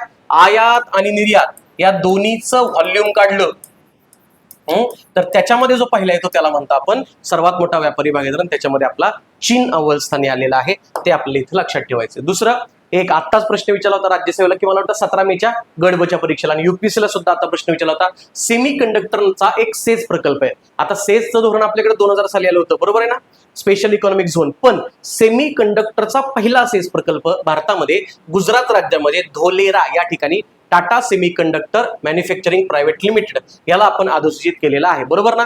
ओके, भारतातला पहिला सेमी कंडक्टर सेज प्रकल्प आहे. पण साधा प्रश्न विचारला, भारतातला साधा पहिला सेज प्रकल्प कुठला, तर त्याचं उत्तर तुम्ही कांडला, गुजरात असं लिहायचं आहे. क्लिअर आहे जनता. तर या अँगलने आपल्याला इथं प्रश्न दिले इथं बघा, Tata semi conductor manufacturing private limited हा तुमचा पहिला सेज प्रकल्प सेमी कंडक्टर मधला आहे, हे आपण इथं बघू शकतो. त्यानंतर पुढची फॅक्ट आहे तुमची साधारणतः UPI प्रणाली, कारण याच्यावरती तुम्हाला प्रश्न आलता. UPIचा लॉंग फॉर्म विचारला होता एकदा 2014च्या कुठल्या तरी परीक्षेमध्ये, बरोबर. आणि मला वाटतं DBTचा सुद्धा विचारला, डायरेक्ट बेनिफिट ट्रान्सफर, बरोबर आहे ना. आता नाही का सगळ्या मदतीची रक्कम डायरेक्ट त्यांच्या ग्राहकाला किंवा त्याच्या लाभधारकाला त्याच्या बँकेच्या खात्यात मिळते, बरोबर ना. तर ते आहे तुमचं UPI, युनिफाईड पेमेंट इंटरफेस. म्हणजे तुम्ही हे जे वापरता ना आता गुगल पे, त्यानंतर तुमचं फोन पे, त्याला UPI म्हणतो आपण. हे सुरू केलं तर आपण साधारणतः 2016 साली, हे एक लक्षात ठेवायचं. 2016ला सुरू केलं तर 2026ला त्याला 10 वर्ष पूर्ण झाली. असं विचारू शकतात तुम्हाला. कुठली संस्था ही करते? National Payments Corporation of India ही संस्था तुमची साधारणतः UPIची जी काही अंमलबजावणी आहे ते करते. बघा बरं किती सोपं झाले. खिशामध्ये कॅश कॅरी करायची गरज नाही, आणि आता तर मला वाटतं इंटरनेटची पण गरज नाही. तुम्हाला UPI लाईट नावाचा ऑप्शन आलेला आहे, तुम्हाला तिथं फोन पे लाईट, गुगल पे लाईट येतं. त्याच्यामध्ये विदाऊट इंटरनेट सुद्धा तुम्ही मला वाटतं किती 2000 रुपयांपर्यंत वगैरे व्यवहार करू शकता. ते करेक्ट आहे का मला माहित नाही, पण व्यवहार तुम्ही बिगर इंटरनेट करू शकता याच्यामध्ये, हे लक्षात ठेवायचं. यासोबतच तुमची असे प्रश्न येतात बघा, जनधन योजना. जनधन योजना 28 ऑगस्ट म्हणजे 8वा महिना 2014ला सुरू केली, आता याला 10 वर्ष 2024ला झाली. याच्या तारखा डायरेक्ट विचारतात. उज्ज्वल डिस्कॉम योजना 2015ला आली, त्याच्यावरती प्रश्न विचारला होता. तुमची साधारणतः उज्ज्वला योजना आहे 2016ला सुरू केली, मे 2016ला, त्याला पण आता 10 वर्ष पूर्ण झाली. अशा प्रश्न विचारले जातात, त्यामुळे त्या अँगलने आपल्याला इथं व्यवस्थित लक्षात ठेवायचं आहे. त्यानंतर भारतीय बंदरांबाबत एक अहवाल आलेला होता, त्याच्यामध्ये कुठल्या कशामध्ये काय आहे आपण नेहमी पाठ करतो. भारतातली बंदर आहेत, आता आधी ती रिव्हिजन घेतो आणि मग तुम्हाला सांगतो. साधारणतः भारतातली प्रमुख बंदरं जॉग्राफीच्या अँगलने महत्वाची आहेत. तुमची पश्चिम किनारपट्टीवरती 6 प्रमुख आहेत, पूर्व किनारपट्टीवरती 6 आहेत आणि एक तुमचं अंदमान निकोबार मधलं पोर्ट ब्लेअर आहे. इथं गुजरातमध्ये कांडला आहे. नंतर महाराष्ट्रामध्ये तुमचं मुंबई आहे, जे की नैसर्गिक बंदर आहे. त्याच्या शेजारी जवाहरलाल नेहरू पोर्ट ट्रस्ट म्हणजे तुमचं न्हावाशेवा आहे. नंतर मार्मा गोवा तुमचं गोव्यामध्ये, मंगळुरू तुमचं साधारणतः कर्नाटकमध्ये आहे. त्यानंतर तुमचं कोचीन केरळमध्ये किती झाली, 1 2 3 4 5 6 झाली. पूर्व किनारपट्टीवरती इथं तमिळनाडूमध्ये 3 आहेत, तुतीकरण, चेन्नई आणि एन्नोर ही 3 झाली तुमची. इथं तुमचं साधारणतः विशाखापट्टणम आहे, ओडिसामध्ये पॅराद्वीप आहे, इकडे तुमचं हल्दिया, ही 6 झाली, ही 6 झाली आणि ही एक असं 13वा बंदर आहे. आता याच्यामध्ये सर्वात मोठं बंदर जे आहे ज्यांनी सर्वाधिक माल वाहतूक केलेली आहे, माल हाताळणी केली आहे, तुम्ही पुष्पा बघितला असेल बघा, हे कंटेनर दिसतात तुम्हाला, सर्वाधिक माल हाताळणी केली ती कांडला बंदर, त्याचंच नाव आहे दीनदयाळ बंदर, कांडला गुजरात मधलं. त्यानंतर सर्वात मोठं कंटेनर बंदर, हे ऑलरेडी आपण भूगोलामध्ये पाठ केलेलं असतं, ते ठरलंय तुमचं जेएनपीटी. पुन्हा एकदा जेएनपीटी आपण 1989ला स्थापन केलं आणि जेएनपीटीला आपण भारतातलं पहिलं संगणकीकृत बंदर म्हणतो, ते एक लक्षात ठेवायचं. त्यानंतर तुतीकरण, याचं नाव आहे व्हीओ चिदंबरम पोर्ट आणि हे तुतीकरण बंदर डिजिटल ट्विन तंत्रज्ञान लागू असणारं भारतातलं प्रमुख बंदर झालेलं आहे. या अँगलने एक लक्षात ठेवायच्या फॅक्ट महत्वाच्या, तर त्या अँगलनं आपण इथं व्यवस्थित बघू शकतो. त्यानंतर पुढे आता हे लय महत्वाची फॅक्ट आहे, भारतातलं पहिलं एलपीजी एटीएम, एलपी म्हणजे काय, लिक्विफाईड पेट्रोलियम गॅस आहे तुमचा. याच्यावरती सायन्समध्ये 2016ला प्रश्न काय आला माहितीये का, एलपीजी मध्ये कुठले 2 वायू असतात, प्रोपेन आणि ब्युटेन असतं. प्रोपेन 40% असतं, ब्युटेन 60% असतं. आणि असं पहिलं एलपीजी एटीएम आपण गुरुग्राम हरियाणामध्ये सोहना या ठिकाणी आपण केलेलं आहे. कुठल्या कंपनीने केलंय, भारत गॅस म्हणतो ना आपण, भारत पेट्रोलियम कॉर्पोरेशन लिमिटेड या संस्थेने साधारणतः तुमचं हे एलपीजी एटीएम स्थापन केलेलं आहे. क्लिअर आहे का सगळ्यांना, महत्वाचं, याच्यावरती तुम्हाला फॅक्ट्स विचारल्या जातील. त्यानंतर पुढची फॅक्ट आहे ग्रीन इन्फ्रास्ट्रक्चर बॉन्ड्स, हे महत्वाचे आहे, पर्यावरण पूरक बॉन्ड्स आहेत तुमचे. आणि कुणी, बँक ऑफ बडोदानं देशांतर्गत बाजारामध्ये ग्रीन इन्फ्रास्ट्रक्चर बॉन्डच्या माध्यमातून भांडवल उभं करणारी देशातली पहिली बँक आहे. आता बघा तुमचं नाणे बाजार, भांडवली बाजार आपण म्हणतो, साधारणतः भांडवली बाजाराची नियंत्रक तुमची सेबी आहे, हे आपल्याला माहिती आहे. साधारणतः याच्यामध्ये देशांतर्गत बाजारामध्ये ग्रीन इन्फ्रास्ट्रक्चर बॉन्ड आणणारी देशातली पहिली बँक कुठली ठरली, तुमची बँक ऑफ बडोदा. तर त्या अँगलनं आपल्याला इथं व्यवस्थित लक्षात ठेवायचं आहे. त्यानंतर हे अत्यंत महत्वाचं आहे, इकॉनॉमिक्स मधील किंवा करंट मधील जीडीपीच्या आधारभूत वर्षामध्ये आपण बदल केलाय. आधीचं वर्ष होतं आपलं 2011-12, ते वर्ष आपलं झालंय आता 2022 आणि 23 आणि 2022-23 वर्ष झाले. याची समिती सुद्धा विचारलेली आहे, विश्वनाथ गोल्डॉर समिती, यांच्यानुसार आपण काय केलेलं आहे, जीडीपीच्या आधारभूत वर्षामध्ये बदल केलेला आहे. दुसरं महत्वाचं तुमचं सीपीआय का नाही, कन्झ्युमर प्राइस इंडेक्स, सीपीआयचं वर्ष सुद्धा आपण आता बदललंय 2024 केलेलं आहे. तर त्यामुळे त्या 2 फॅक्ट्स तुम्हाला इथं व्यवस्थित लक्षात ठेवाव्या लागतील. क्लिअर आहे सगळ्यांना, इकॉनॉमिक्सच्या अँगल. त्यानंतर पुढचं साधारणतः अमूल, आता एक लक्षात ठेवायचं, जगातली क्रमांक 1 ची संस्था, कशामध्ये, सहकारीमध्ये बरं का, इंटरनॅशनल कोऑपरेटिव्ह अलायन्सद्वारे जगातली क्रमांक 1 ची सहकारी संस्था म्हणून तुमची अमूल ही ठरलेली आहे. काय केलंय तिने, 1 ट्रिलियन रुपयांचा टर्नओव्हर पार करणारी भारतातली पहिली एफएमसीजी कंपनी ठरलेली आहे. फास्ट मॅन्युफॅक्चरिंग गुड्स जे असतात ना, त्याच्यामधली तुमची कंपनी ठरलेली आहे. आता इथं 2 फॅक्ट्स आहेत बघा, जागतिक लेवलच्या सहकारी संस्था विचारले ना, सहकारी संस्था, त्याच्यामध्ये पहिली संस्था आहे IFFCO, Indian Farmers Fertiliser Cooperative Limited, IFFCO नावाची संस्था आहे. आणि दुसरी संस्था आहे तुमची अमूल. म्हणजे सहकारी संस्थांमधले जगातल्या पहिल्या 2 संस्था जर कुठल्या विचारल्या तर पहिली तुमची इफ्को आहे आणि दुसरी अमूल आहे. आणि 1 ट्रिलियन रुपयांचा टर्नओव्हर करणारी एफएमसीजी कुठली विचारली तर ती तुमची अमूल जाते. या अँगलने आपल्याला लक्षात ठेवायचं. पुढचे प्रश्न येतील बरं का, जगातला सर्वात मौल्यवान ब्रँड, जगातला सर्वात मौल्यवान आयटी ब्रँड, आयटी ब्रँडमध्ये ॲसेंच्युअर ठरलेला आहे आणि साध्या ब्रँडमध्ये ॲपल ठरलेले. पुढे सांगतो तुम्हाला, पुढची फॅक्ट मी एका स्लाइडवरती घेतलेली आहे. त्यानंतर कर साथी नावाचा आहे, नावातच करते, कर म्हणजे टॅक्सच्या संदर्भाने काय केलंय बघा, आयकर विभाग जो आपला इन्कम टॅक्स आहे त्या विभागानं आयटीआर भरताना, आयटीआर माहितीये ना, आता अभ्यास करताय म्हणजे तुम्ही पास होणार, पास झाल्यावरती तुम्ही साधारणतः एसटीआय होणार, एएसओ होणार, एसआर होणार आपण, म्हणजे तुमचा पगार वाढणार आणि पगार वाढला की तुम्हाला इन्कम टॅक्स रिटर्न भरावा लागतो दरवर्षी. ते भरताना काही अडचणी येत असतील ना तर त्याला मदत करण्यासाठी आपण कर साठी नावाचं चॅटबोट आणि प्लस ऍप सुद्धा उपलब्ध केलेलं आहे, तर ते लक्षात ठेवा. फक्त कर साथी नावात कळतंय तुम्हाला. त्यानंतर नाशिक महानगरपालिकेचे एक बॉन्ड आहे. नाशिक महानगरपालिकेनं ग्रीन म्युनिसिपल बॉन्ड जारी केलेत. आता green municipal bonds already Ahmedabad वगैरे या भारतातल्या महानगरपालिकांनी जारी केलेले होते, पण महाराष्ट्रातली अशी कुठली महानगरपालिका असेल तर ती नाशिक महानगरपालिका आहे. महाराष्ट्रातली पहिली महानगरपालिका जिनं स्वतःचे ग्रीन म्युनिसिपल बॉन्ड्स जारी केलेले आहेत. त्यानंतर तुमचा वृद्ध स्नेही अर्थसंकल्प स्टार करून ठेवा. वृद्ध स्नेही अर्थसंकल्प जारी करणारं केरळ. म्हणलं काय तुम्हाला अशा चांगल्या गोष्टी कुठल्या असतील ना तर त्या केरळच्या असतील, लक्षात ठेवायचं. केरळ करलेलं आहे. पुन्हा वृद्धांच्या संदर्भानं काही तुमचं बजेटिंग असेल किंवा संकल्पना असेल तर त्याला आपण सिल्वर इकॉनॉमी म्हणतो बरं का. वृद्धांच्या संदर्भाने एखादी योजना आणायची, काय तुमचे निधी वगैरे द्यायचा तर त्याला आपण सिल्वर इकॉनॉमी म्हणतो. केरळ हे वृद्धस्नेही अर्थसंकल्प म्हणणारं पहिलं राज्य आहे. सर्वाधिक वृद्ध लोकसंख्या सुद्धा केरळची आहे. आणि दुसरी गोष्ट महत्वाची, पॉलिटीच्या अँगलने विचारतात कलम काय रे, कलम 41 मध्ये आर्थिक सहाय्याची तरतूद कुणाकुणाला. पहिलं तुमचं बेकारी, दुसरं तुमचं म्हातारपण, तिसरं आजारपण, बरोबर आहे ना. ओके, मग ह्या संज्ञासाठी तुम्हाला आर्थिक सहाय्याची तरतूद केलेली आहे, बरोबर ना. बेरोजगार, म्हातारपण, आजारपण आणि अपंगत्व या 4 गोष्टींसाठी तुम्हाला आर्थिक सहाय्याची तरतूद केली. कलम 41 मध्ये कुठल्या गोष्टी येतात हे सुद्धा तुम्हाला विचारलं जातं. त्यानंतर भारत टॅक्सी लक्षात ठेवायचं.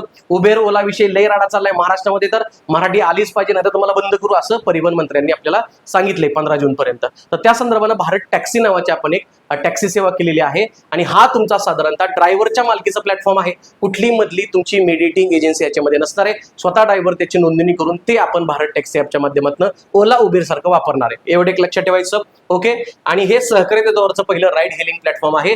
अमित शहानी उद्घाटन केलं. वेगळंच आहे ना, राष्ट्रपती आहेत ना नरेंद्र मोदी आहेत, याच्यामध्ये अमित शहा आले तुमचे, ते लक्षात ठेवायचं. आणि ही भारत टॅक्सी आहे ती प्रायोगिक तत्वावरती भारतामध्ये 2 राज्यांमध्ये सुरू केली. एक दिल्ली NCR ला सुरू केली आपण, नॅशनल कॅपिटल टेरिटरी, आणि दुसरं गुजरातमध्ये अहमदाबाद या शहरामध्ये ती सुरू करण्यात आली. भारत टॅक्सी क्लिअर आहे सगळ्यांना, ते एक आपण लक्षात ठेवायचं आहे. त्यानंतर UIDAI काय रे, आधार. तुम्ही आधार जे म्हणता, आधार देणारी संस्था कुठली माहिती का, unique identification authority of India. या संस्थेचा नवीन शुभंकर आहे, त्याचं नाव आहे उदय. ते UIDAI वरूनच उदय असं लक्षात ठेवा. याला वाचतानाच उदय असं वाचा म्हणजे ते सोपं आहे. मला वाटतं रिया जैन यांनी याचं नाव सुचवलेलं आहे, ते लक्षात ठेवायचं. कधी आलं UIDAI?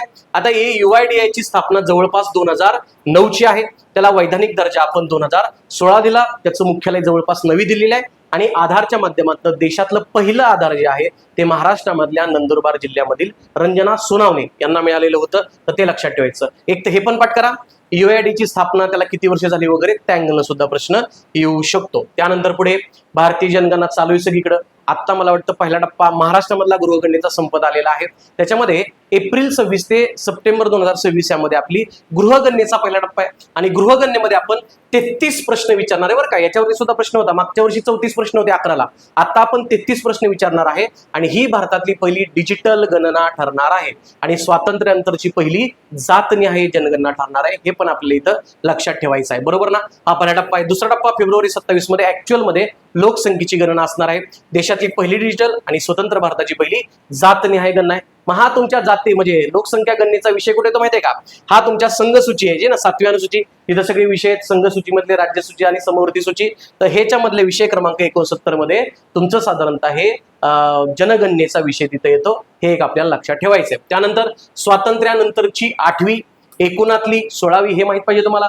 पहिली जनगणना केली ती 1872 मध्ये, मेयोनं केली ती पण ते आपण राहिली. त्यानंतर मग 1881 मध्ये रिपन्न पहिली जनगणना केली, लक्षात ठेवायचं. जातनिहाय जनगणनेचा पहिला प्रयत्न आपल्याकडे 1931 ला झाला, पण तो स्वातंत्र्याच्या पूर्वीचा होता. त्यानंतर डायरेक्ट आपण 2027च्या जनगणनेला करतोय, त्यामुळे हे पण अत्यंत महत्वाचं आहे, ते चुकायचं नाही. ओके, हमारी जनगणना हमारा विकास हे त्याचं साधारणतः ब्रीद वाक्य आहे. त्यानंतर ही फॅक्ट लय महत्वाची बरं का, वन लाईनर मध्ये सौर ऊर्जेवरती चालणारा पहिली ATM व्हॅन दिसते बघा इथं. त्रिपुरा ग्रामीण बँकेनं सौर ऊर्जेवरती चालणारी पहिली ATM बँक सुरू केलेली आहे. अत्यंत महत्वाचं फॅक्ट आहे. आणि या संदर्भानं महाराष्ट्रातली एक फॅक्ट लक्षात ठेवा, बँक ऑफ महाराष्ट्रानं महाराष्ट्रामध्ये नाशिक ते मुंबईच्या दरम्यान धावणारी जी पंचवटी एक्सप्रेस आहे त्याच्यामध्ये रेल्वेतलं ATM सुरू केलं. तर हे एक महत्वाचं आहे बघा. आणि आता तुम्हाला धान्य ATM वरती प्रश्न आलेला होता कुठल्या तरी परीक्षेला, 17 मेच्या आय थिंक कुठेतरी होता, तर ते एक लक्षात ठेवायचं. हे पंचवटी एक्सप्रेस आहे तुमची बँक ऑफ महाराष्ट्रानं सुरू केलं ATM, आणि त्रिपुरा ग्रामीण बँकेनं हे सौर ऊर्जेवरती चालणारी ATM ची व्हॅन इथं केलेली आहे. क्लिअर आहे. त्यानंतर पुढची फॅक्ट आहे तुमची धमतरी ग्रामपंचायत जी आहे ती छत्तीसगड मधली आहे. आणि या छत्तीसगडच्या ग्रामपंचायतीने काय केलंय, सर्व कर जे आहेत ते ऑनलाईन कर संकलन प्रणाली सुरू करणारा देशातला पहिला जिल्हा ठरलेला आहे, धमतरी छत्तीसगड. त्या जिल्ह्यामधल्या सगळ्या ग्रामपंचायत त्यांचा कर ऑनलाईन संकलित करतात. अशी एक महत्वाची फॅक्ट आहे, ती तुम्हाला महत्वाच्या पद्धतीने विचारली जाऊ शकते. त्यानंतर इन्व्हेस्ट महाराष्ट्र नावाची संस्था आहे, ती आपण स्थापना केलेली आहे 11 डिसेंबर 2025 मध्ये. काय केलंय आपण? FDI म्हणतो ना आपण, फॉरेन डायरेक्ट इन्व्हेस्टमेंट, ती जास्तीत जास्त आपल्या महाराष्ट्रामध्ये यावी यासाठी आपण या संस्थेची स्थापना केलेली आहे. याच्यामध्ये आपली एक मिशन होती आणि त्या मिशनच्या अंतर्गत 5 वर्षामध्ये राज्याची अर्थव्यवस्था 1,00,000 कोटींपर्यंत न्यायचा आपला उद्देश आहे आणि त्याच्या अंतर्गत या इन्व्हेस्ट महाराष्ट्र या संस्थेची आपण स्थापना केलेली आहे. त्यानंतर 16वा वित्त आयोग, इकॉनॉमिक्स मध्ये नाही तर करंट मध्ये फिक्स प्रश्न लिहून ठेवा तुम्ही. आता 2026 ला 16वा वित्त आयोग आहे तुमचे. 16व्या वित्त आयोगाचे अध्यक्ष झाले तुमचे अरविंद पनगरिया, जे की नीती आयोगाचे ऑलरेडीचे उपाध्यक्ष राहिलेले आहेत. ते आपल्याला बघायचे साधारणतः. कालावधी याच्यावरती प्रश्न विचारतात बरं. 1 एप्रिल 2026 ते 31 मार्च 31 म्हणजे पुढची 5 वर्ष हा आयोग आपला चालणार आहे. आणि यांनी मला वाटतं 41% वाटा राज्यांना द्यावा विभाजन योग्य कर महसुलातला. हे पुढे स्लाइड घेतली मी एकदा, परत एकदा रिपीट होणार आहे. तर त्या अँगलने आपल्याला लक्षात ठेवायचं आहे. हा जो वित्त आयोग आहे तो वित्त आयोग आपण साधारणतः कलम 280 अंतर्गत स्थापन करतो. याचे सचिव राज्यसेवा पूर्व 24 ला प्रश्न विचारला होता पहिल्या वाक्यामध्ये. मग ते कशाला? आता मला वाटतं 31 मार्चला सुद्धा किंवा 17 मे ला सुद्धा प्रश्न विचारला होता अरविंद पनगाड यांवरती. 100वा प्रश्न होता करंट मधला, तो आहे ना. तर ते लक्षात ठेवायचं. त्याचा कालावधी कधी आहे तो एक बघू शकतो आपण. सचिव ऋत्विक रंजन पांडे आहेत, हे लक्षात ठेवायचं बरं का. याच्यावरती सुद्धा प्रश्न विचारला जाऊ शकतो. हा वाटा पुढे मी डिटेलमध्ये घेतलाय त्याची, कारण तो इकॉनॉमिक्स मध्ये येणारा प्रश्न आहे, ते आपल्याला इथं बघता येऊ शकतं. 280 नुसार आपण केंद्राचा वित्त आयोग स्थापन करतो आणि मला वाटतं 243 IY 243 I आणि 243 Y या कलमानुसार आपण राज्यांचा वित्त आयोग स्थापन करत असतो. हे एक आपल्याला इथं लक्षात ठेवता येऊ शकतं. त्यानंतर पुढची व्याख्या आहे तुमची साधारणतः काय? लुआना लोपेस लारा याच्यावरती असले प्रश्न विचारतात बरं का. काय ठरलेले? जगातील सर्वात तरुण स्वयंनिर्मित महिला अब्जाधीश म्हणजे सेल्फ मेड जे आपण म्हणतो ना, ती ठरलेली आहे. तिची संस्था आहे बघा, एक कल्सी नावाची एक संस्था आहे तिची, आणि कल्सी नावाची संस्था स्थापन करून लुआना लोपेस लारा ही जगातली पहिली सेल्फ मेड अब्जाधीश महिला ठरली आहे. तर ते एक आपण इथं लक्षात घेऊ शकतो. दुसरं रोलिंग बजेट. इकॉनॉमिक्स मध्ये लक्षात ठेवा, रोलिंग बजेट म्हणजे काय संकल्पना माहितीये का? एका वर्षाचं बजेट सादर नाही करायचं. आता सगळे राज्य काय करतात किंवा केंद्र शासन काय करतं? एका राज्याचं बजेट सादर करतं. इथं मात्र आपण काय केले? 3 ते 5 वर्षाचं नियोजन सादर, नाही का? रोलिंग प्लॅन होता आपल्याकडे 66-69 ला. हे 3 ते 5 वर्षाचं बजेट आपल्याला सादर करायचंय आणि त्यानंतर त्याचा आढावा घेणारं रोलिंग बजेट नावाची संकल्पना आहे. आणि ही संकल्पना मध्य प्रदेशानं लागू केलेली आहे. पुढे जेंडर बजेट आहे, ब्लॅक बजेट आहे तुमचं, बरोबर ना. हे सगळे संकल्पना आपल्याकडे सुरू झाल्या आहेत, तुम्हाला माहिती आहे साधारणतः, ते लक्षात ठेवायचं. ओके, आता रोलिंग बजेटवरनं मी रोलिंग प्लॅन सांगितला. आता राज्यसेवा पूर्व 31 मार्चला काय प्रश्न आला माहितीये का? 4थी पंचवार्षिक योजनेचा कालावधी किती होता? त्यामुळं 1ली ते 12वी पंचवार्षिक योजना भाई पाठ करून ठेवा. 51 ते 56, 56 ते 61, 61 ते 66, 66 ते 69 काय होतं तुमच्याकडे? 69 ते 74 परत एकदा तुमच्याकडे. असं पाठ करून ठेवायचं तुम्हाला, बरोबर. वार्षिक योजना कधी होती, योजना सुटीचा काळ कधी होता, रोलिंग प्लॅन तुमच्याकडे कधी होता, हे तुम्हाला माहीतच पाहिजे, ते चुकायचं नाही. त्यानंतर पुढे तुमची आता जागतिक आर्थिक शिखर परिषद आहे. हे वन लाईनर फॅक्ट पाठवून ठेवा. 10वी जागतिक आर्थिक शिखर परिषद नोव्हेंबर 25 मध्ये मुंबई या ठिकाणी आयोजित केली. मुंबई वाटणार नाही, दावोस, स्वित्झर्लंड वगैरे काहीतरी देतील ते. मुंबईला जागतिक आर्थिक शिखर परिषद झाली, ते एक साधारणतः आपण लक्षात ठेवू शकतो. पुढची फॅक्ट आहे अमरावती. एकात्मिक आर्थिक शहर बनवण्याचा आपण उद्देश केला. बघा काय, आंध्र प्रदेशची राजधानी अमरावती हे देशातलं पहिलं एकात्मिक आर्थिक शहर म्हणून आपण विकसित करणार आहोत. आणि दुसरे एक फॅक्ट लक्षात ठेवा, देशातलं पहिलं अक्षय ऊर्जा शहर म्हणून पण विकसित करण्याचा प्रयत्न कुणाला चालणार आहे? अमरावतीलाच चाललेला आहे. बघा आता आंध्र प्रदेश नवीन राज्य आहे, तेलंगणा आंध्र प्रदेश म्हणजे नवीन म्हणण्यापेक्षा आंध्र प्रदेश आणि तेलंगणा ही स्वतंत्र कारभार करायला लागली ना आता 2019 पासून. तेलंगणा नवीन निर्मित आहे तुमचं आणि आंध्र प्रदेश सुद्धा नव्यानं काट टाकते. त्यामुळे याच्यामध्ये महत्वाच्या घडामोडी तुम्हाला इथं दिसतील. त्यानंतर वन लाईनर साठी महत्वाची फॅक्ट आहे, जगातला पहिला संपूर्णपणे कॅशलेस देश कुठला ठरलाय तुमचा? स्वीडन. स्कॅन्डिनेव्हियन पॉलिन्सुला म्हणजे तिकडे वरती आर्टिक सर्कलच्या तिकडं नॉर्वे, स्वीडन, फिनलँड असे देश आहेत तुमचे. यातला स्वीडन आहे तुमचा, तो लक्षात ठेवायचा. स्वीडन हा अधिकृतपणे जगातला पहिला कॅशलेस देश ठरलेला आहे, ते एक आपण लक्षात ठेवायचं. आत्ताच सांगितलं मी तुम्हाला, इफ्को आणि अमूल या 2 भारतीय संस्था जगामधल्या सर्वोच्च सहकारी संस्था ठरल्यात. पहिला क्रमांक इफ्कोला द्यायचा, दुसरा क्रमांक अमूलला द्यायचा. आणि मग अशा आपण बघितलं $1 ट्रिलियन रुपयांचा व्यवहार करणारी पहिली अमूल ठरली. त्यामुळे हे दोन्ही पण आपण लक्षात ठेवायचं आहे. त्यानंतर स्टार करा, भारतातलं पहिलं अति गरिबी मुक्त, बरोबर ना. ते तुम्ही MD काय ते MPI पाठ करता, मल्टी डायमेन्शनल पॉवर्टी इंडेक्स 2010 पासून तो आला साधारणतः. याच्यामध्ये तुम्हाला बहुआयामी दारिद्र्य, बरोबर ना, मल्टी डायमेन्शनल पॉवर्टी अशा संकल्पना आहेत. आणि हे जे अतिदारिद्र्य आहे, अतिदारिद्र्यमुक्त असणारं पहिलं राज्य ठरलेलं आहे आपलं केरळ. पाठ करायचं 1 नोव्हेंबर 25 पासून घोषितच केलंय त्यांनी. आणि त्यातला कोझिकोडे नावाचा जो जिल्हा आहे ना, तो देशातला पहिला अतिदारिद्र्यमुक्त जिल्हा आहे. आणि प्लस त्यांचे आधीचे मुख्यमंत्री होते पिनराई विजयन, यांचा मतदारसंघ धर्मादम हा पहिला मतदारसंघ ठरलेला आहे अतिदारिद्र्यमुक्तवाला. क्लिअर आहे सगळ्यांना? त्यामुळे केरळ, कोझिकोडे आणि धर्मादम या तीनही फॅक्ट आपल्याला इथं व्यवस्थित पाठ करायचे आहेत. पुढचं, देशातलं पहिलं न्यायिक शहर म्हणजे तिथं उच्च न्यायालय असेल, इतर न्यायिक संस्था असतील, लवाद असतील, असं एकाच शहरामध्ये स्थापन करणारे. परत एकदा ऍडव्हान्स आलं गोष्ट, केरळ राज्य सरकार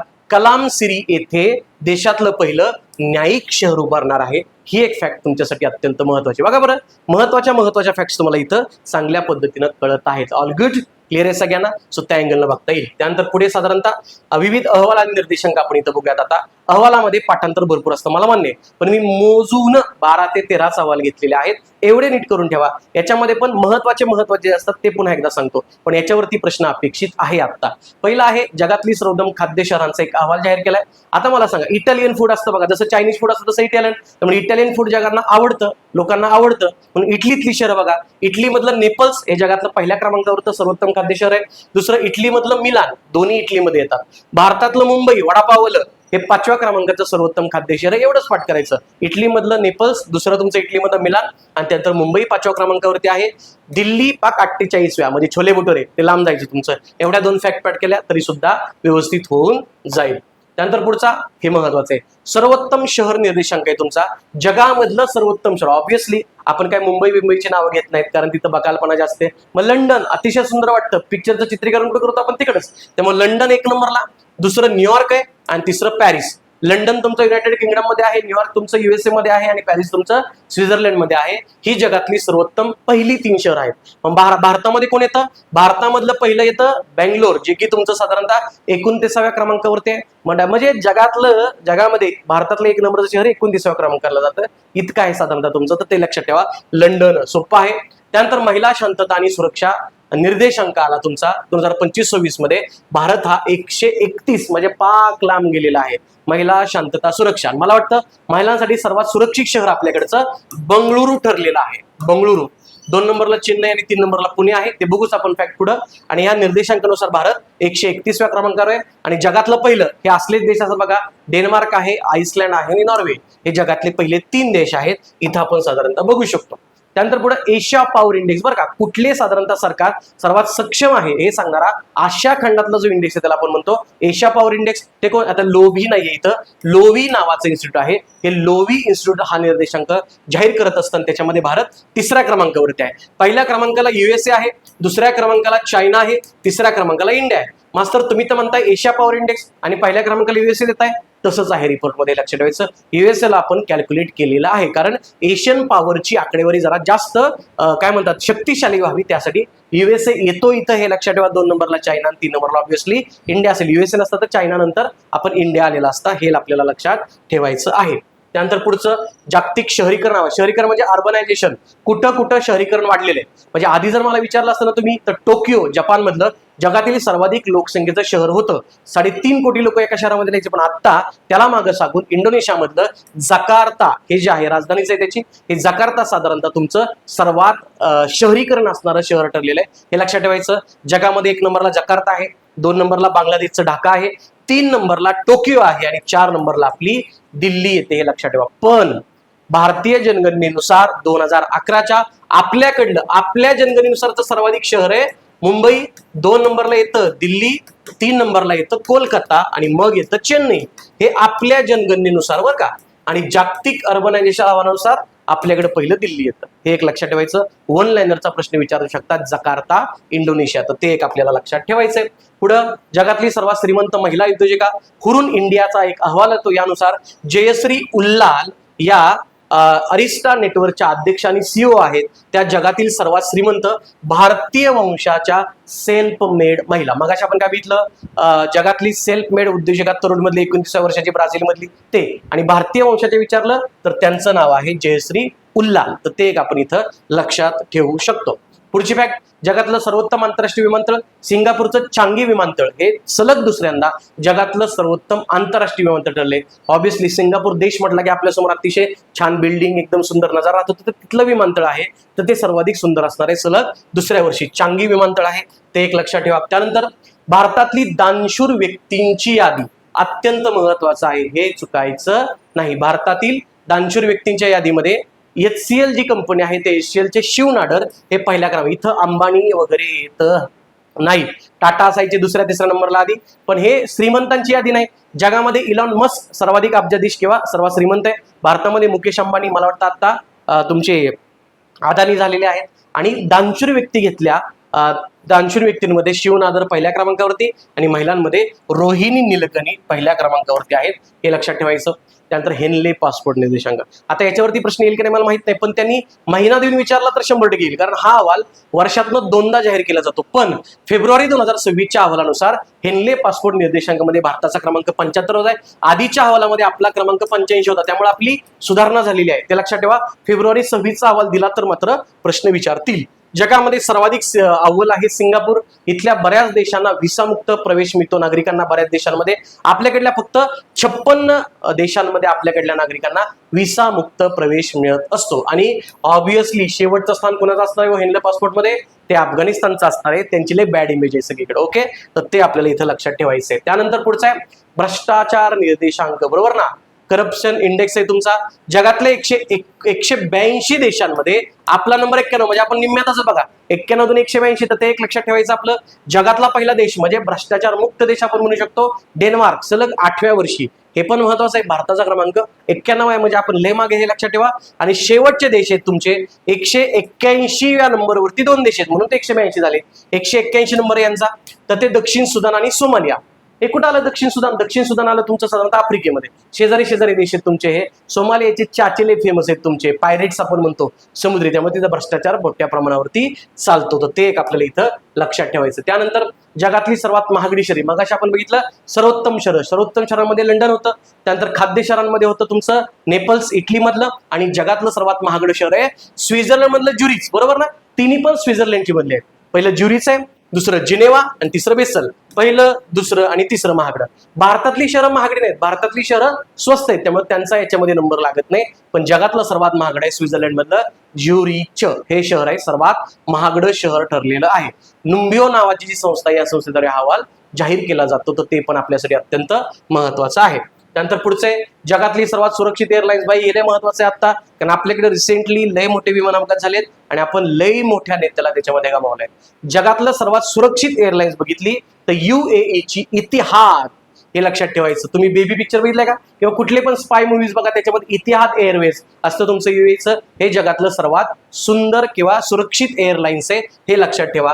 पहिल्या 25 मध्ये नसायलाच पाहिजे, कारण तेवढ्या सिक्युरिटीज आपल्याकडे नाहीत. पहिल्या 25 मध्ये एकही भारतीय एअरलाईन्स नाहीये, हे एक आपण लक्षात ठेवू शकतो. त्यानंतर जागतिक रिस्पॉन्सिबल नेशन्स आहे. रिस्पॉन्सिबल आहे, इथली लोक साधारणतः खूप रिस्पॉन्सिबल आहेत, तर त्याच्यामध्ये सिंगापूर 1 नंबरवरती आहेत आणि भारत 16व्या क्रमांकावरती आहे, लक्षात ठेवा. 154 देश आहेत टोटल, आणि 154 मध्ये सेंट्रल आफ्रिकन रिपब्लिक नावाचा देश आहे, हा शेवटच्या क्रमांकावरती ठरलेला आहे, तर तो एक साधारणतः आपण इथं बघू शकतो. ऑल गुड, क्लिअर आहे सगळा जनता, त्या अँगलने आपण इथं बघावा लागेल. त्यानंतर पुढचा अहवाल आता साधारणतः 64वा, सर्वात मौल्यवान IT ब्रँड. पाठ करून ठेवायचा IT. इथं 2-3 फॅक्ट आहेत. ITचा ब्रँड वेगळा आहे आणि टोटल कंपन्यांचा ब्रँड वेगळा आहे. IT घेतलं तर ही तुमची ॲसेंच्युअर आहे, जगामधला ॲसेंच्युअर आहे. जगामध्ये दुसऱ्या क्रमांकावरती आपल्याकडली कंपनी आहे टाटा कन्सल्टन्सी सर्व्हिसेस, TCS, आणि तिसऱ्या क्रमांकावरती तुमची इन्फोसिस आहे. म्हणजे जगातले 3 IT मधले मौल्यवान ब्रँड विचारले तर तुमचं ॲसेंच्युअर, TCS आणि इन्फोसिस. आणि साधे विचारले तर ऍपल येईल. पुढे घेतली सेमी फॅक्ट, तर त्या बघूया आपण. निर्यात सज्जता निर्देशांकामध्ये निर्यात सज्जता निर्देशांक नीती आयोग जाहीर करतं. त्यांचा 4था निर्देशांक आहे, कारण पहिला निर्देशांक त्यांनी 2020 मध्ये जाहीर केला, हा 2024चा 4था आहे. आणि याच्यामध्ये निर्यात सज्जता एक्सपोर्ट प्रिपेअर्डनेस इंडेक्स आहे, आणि त्याच्यामध्ये महाराष्ट्रानं देशात अव्वल स्थान पटकावलेलं आहे. महाराष्ट्राचं देशातल्या GDP नुसार घेतलं तर पहिला नंबर येतो. दुसरं GSTचं कर संकलन घेतलं तर त्यामध्ये पहिला येतो आपलं, आणि तिसरं तुमचा एक्सपोर्ट प्रिपेअर्डनेस मध्ये सुद्धा महाराष्ट्र पहिल्या क्रमांकावरती येतो, ते आपल्याला इथं लक्षात ठेवायचं आहे. त्यानंतर पुढे आता जागतिक मौल्यांवर आता सांगितलं IT मधला कुठला घेतला आपण ॲसेंच्युअर, आणि साध्यामध्ये घेतलं तर जगामध्ये 1 नंबरला ऍपल आहे, 2 नंबरला मायक्रोसॉफ्ट, 3 नंबरला गुगल. या तिन्ही कंपनी तुम्हाला माहिती आहेत, पण त्यातल्या 1 नंबरला कोणी ऍपल. ऍपलचे फोन महागडे असतात म्हणून तो मौल्यवान आहे असं लक्षात ठेवा. ओके, भारतातला एकही ब्रँड पहिल्या 50 मध्ये नाही आणि आपल्याकडला टाटा ग्रुप जो आहे तो 61व्या क्रमांकावरती थेट येतो. तर ते एक लक्षात ठेवा, आपण थोडंसं याच्यामध्ये काम केलं पाहिजे. तर ते एक लक्षात ठेवा.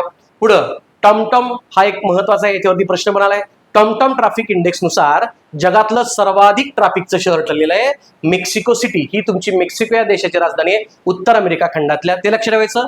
बेंगलोर भारतातलं जगातलं 2ऱ्या क्रमांकाचं सर्वाधिक वाहतूक कोंडी असणारा शहर आहे आणि पुणे जगातलं 5व्या क्रमांक बरं का. वाहतूक कोंडीमध्ये भारत जगात 5वे आहे, ठीक आहे. आशियात 2ऱ्या जाऊ द्या, पुण्याचा जगात 5वा क्रमांक लागतो. भारताचं विचारलं फक्त तर बेंगलोर 1 नंबरला असेल. भारतात बेंगलोर 1 नंबरला आणि 2 नंबरला पुणे. पण बेंगलोर जगात 2ऱ्या नंबरला, पुणे जगात 5व्या नंबरला. भारताचा क्रमांक पण 5वा आहे, लक्षात ठेवा. ओके, तर त्या अँगलनं आपल्या इथं लक्षात ठेवता येतं. पुढं महिलांसाठी अनुकूल शहर, मी मगाशी सांगितलं होतं महिलांसाठी सर्वात अनुकूल शहर कुठलं असेल तर ते भारतातलं बेंगलोर ठरलेलं आहे. तिथं IT हब आहे वगैरे असं लक्षात ठेवा. आणि दुसरं शहर आहे चेन्नई आणि 3ऱ्या क्रमांकावरती तुमचं पुणे. तर ते एक लक्षात ठेवायचं.